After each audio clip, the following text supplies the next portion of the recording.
Hi, my name is John Woodman, and I'm an independent self-employed computer professional in Springfield, Missouri. There's a lot of interest in Barack Obama's long-form birth certificate, released by the White House on April 27, 2011. And a number of people on YouTube and elsewhere have come forward to publicly declare that the new long-form birth certificate is a forgery. Now, this is a pretty important question because if what people are saying is true, then the long-form birth certificate is the biggest fraud in American history, and we have an illegitimate president. The problem is a lot of the people doing the reporting aren't really experts, so how do you know what to believe?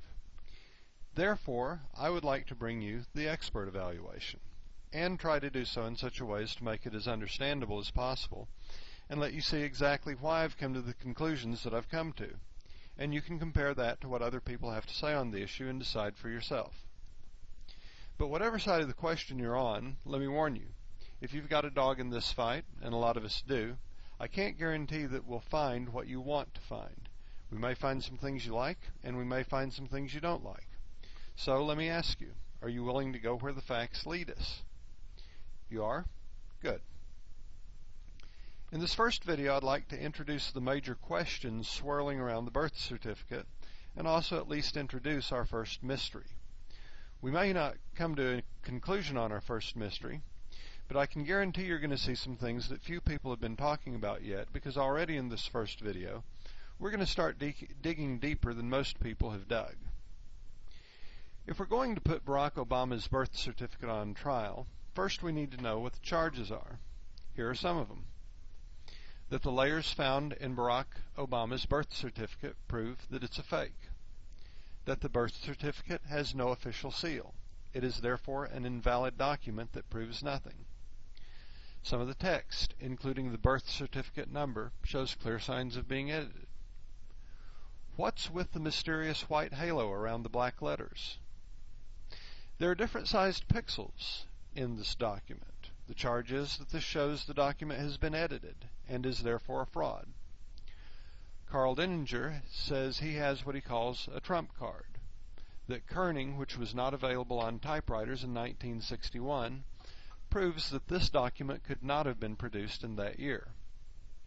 It's got check boxes that are identical, right down to the pixel.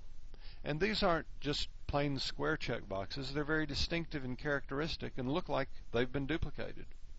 The charge is that these, therefore, provide irrefutable proof that the document has been forged, and almost certainly the forgery was done from one of the birth certificates of the Nordyke twins born in the same year. And we can ask ourselves, as many people are asking, does the birth certificate number itself demonstrate that it's a fraud? Now, there are other issues we might get into as well. We may add to this list, but at the present time, these seem to be the most talked about issues. Most of our investigation is going to be from the technical point of view, but we might look at some other things too, such as the timeline of events leading up to the document's release. Well, the first item we need to look at is the layers, because an awful lot depends on those. By now, you've probably seen or at least heard that the computer graphic file released by the White House contains layers of information, and that is true. Now, normally when an image is posted out on the web, it's put there as a simple JPEG graphic file. This is the same exact kind of file, same format as you would get if you were to take a photo with your digital camera. This is a flat file, and it contains only one layer. But if you're a graphics professional, you're well acquainted with the idea of layers. Layers let you put text on top of a photo. They let you put images on top of each other and move them around. Let me show you how layers are actually used. You can make things semi-transparent or completely transparent. You can make them disappear altogether. You can move them around. You can put them in groups and move them around together. Now, you notice when I move around the image of Barack Obama here, he always stays above the green background, and he always stays below the Barack Obama text. If you have a text layer, you can edit the text. So let's go in here and let's change Barack Obama's the spelling of his name, make that correct. Let's add his middle name in, and then let's move the text where we want it to be. Those are the kinds of things that you can do with layers. Let's take a look at the layers in the document released by the White House, this PDF file. First you have a main layer here and then a group of layers. These both contain everything else, so they're not that important. When we get down to the third item in the list, that's where we start getting to the important stuff.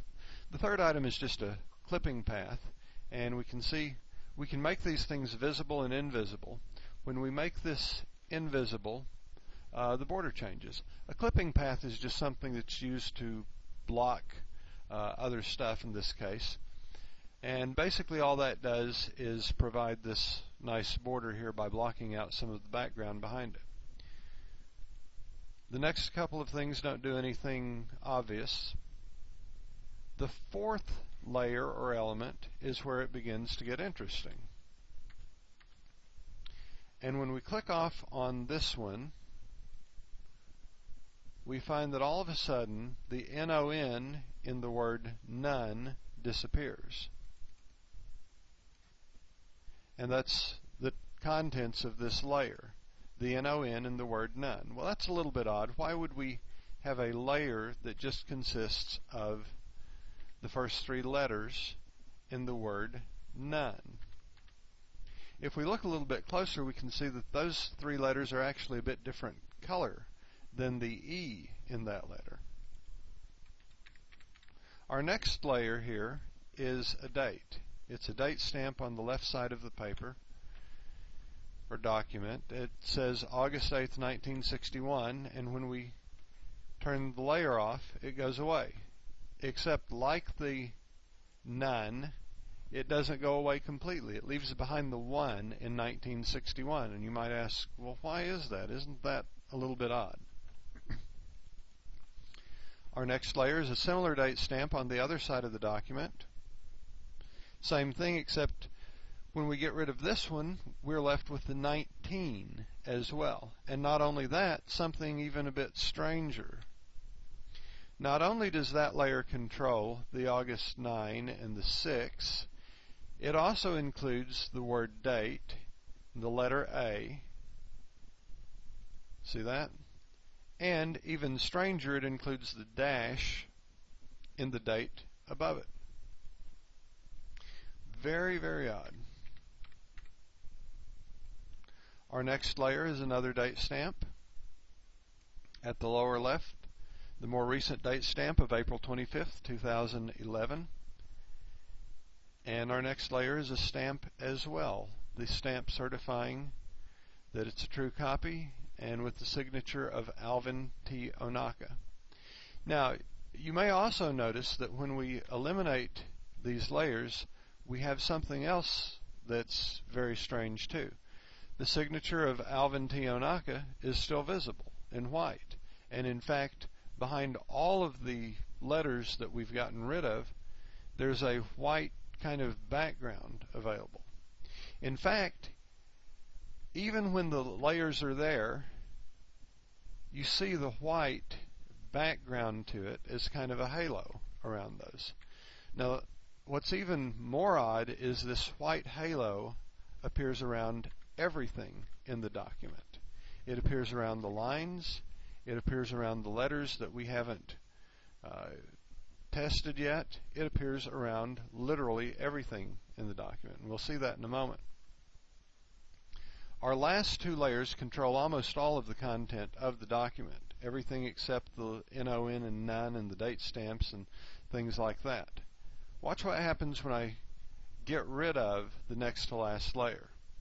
Almost all of the text of the document goes away, but oddly, we are left with the lines in the document. We're left with the signature of David Sinclair, the attending physician. We're left with most of the signature of the registrar. We're left with the first part, and only the first part, of Stanley Ann Dunham Obama's signature. And even stranger than that, we're left with little stray letters all over the place. A few check boxes, but look up here at all these little stray letters that seem to be entirely random as to whether we see them or whether we don't see them. Now this is the final layer of the document. It's actually the background layer of the document, basically. Everything else is gone. When we click on this, it all goes away. This also is very strange, because if you look at our background in our regular document here that we're editing with, when we get rid of stuff, we've got a clean background. There's none of the white artifacts. There's none of the letters and things that we see in the Obama birth certificate PDF. So why is that? Why all of those? Why does it look so different? There's another thing odd about it as well, which is of all these layers and all this printed information here, there's not a single text layer anywhere in the document. Yes, there is text, but it's not there as editable text like we had in our regular text layer here. The text that we have over here, it's not actually, it's a picture of text, just like we had a picture of Obama, and it's only editable in the same way that you would edit a photo. Why is that? If someone wanted to edit it, it's very strange. Well, it turns out that there are some very good reasons for the strangeness of these layers. In our next video, I'd like to investigate and get to the bottom of that mystery. And so the next video I'll call The Mystery of the Strange Layers.